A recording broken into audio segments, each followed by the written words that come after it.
বৃষ্টির পরে প্রকৃতি কেমন হয় তাই তুলে ধরছি। আর পোকার ডাক পাচ্ছি আর ব্যাঙের ডাক পাওয়া যায়। বৃষ্টি সারাদিন ছিল, পরন্ত বিকেলে রোদ উঠেছে। পাখিগুলো আনন্দে খেলে বেড়াচ্ছে রাস্তায়। দারুণ একটা আবহাওয়া হয়েছে আর কি। মানুষ ঘরবন্দি ছিল, তারপরে সবাই বের হয়েছে, সবাই যাচ্ছে যার যেখানে দরকার। পরন্ত বিকেলের রোদটা ভালো লাগে অবশ্য। সকাল থেকে বৃষ্টি আর বৃষ্টি, তাই ভাবলাম যে রোদ উঠেছে তো আসলাম আর কি, ভালো লাগছে আর কি। এটা হচ্ছে, এই জায়গাটা হচ্ছে ভন্নতের বাজার নামে পরিচিত। ভন্নতের বাজার এলাকা, মাঝে মাঝে আসা হয়, অনেকদিন পরে আসলাম এই জায়গাটায়। এই যে পোকার ডাক পাচ্ছি, এই ঝোপঝাড়ে বৃষ্টির পরে এরকম পোকার ডাক পাওয়া যায় বর্ষাকালে। এবারে মনে হচ্ছে বৃষ্টি হবে প্রচুর, গরমও তো আছে।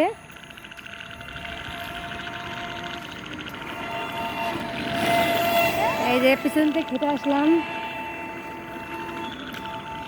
কি সুন্দর দৃশ্য, গ্রামীণ জীবন, অনেক ভালো লাগছে।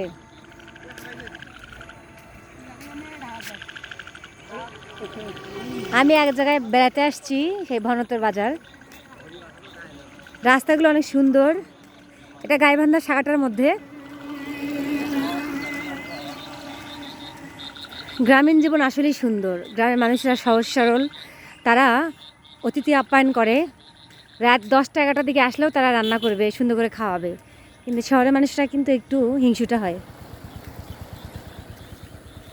বাহ, ওইদিকে দেখা যাচ্ছে রোদ, এই যে এখানে গাছের ছায়া, ওইদিকে রোদ, পরন্ত বিকালে।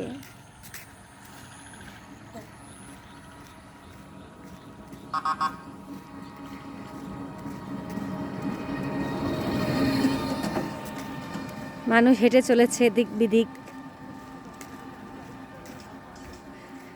এই যে ফল সুন্দর করে শুকানোর পরে এভাবে আটি দিয়ে রাখছে, মানে ঢিপি দিয়ে রাখছে, তাহলে নষ্ট হবে না। তাতে আবার মশারিও দিয়েছে। হায় হায়, ভাবা যায়। দারুণ দৃশ্য। এই যে রোদ দেখা যাচ্ছে, আমি হেঁটে চলছি, বাংলার মুখ দেখছি আর কি। পৃথিবীর অন্য কোথাও খুঁজতে যাই না, আমাদের বাংলাদেশে এত সুন্দর সুন্দর রূপ দেখে মুগ্ধ হই, ভালো লাগে। মানুষ ছুটে চলছে, এই যে যাচ্ছে ভ্যানে করে। সবাই কেমন আছেন, কি অবস্থা?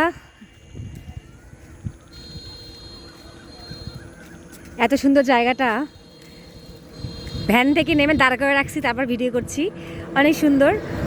আজ এ পর্যন্তই, দেখা হবে, কথা হবে নেক্সট কোনো ভিডিওতে। সে পর্যন্ত সবাই ভালো থাকবেন, আল্লাহ হাফিজ।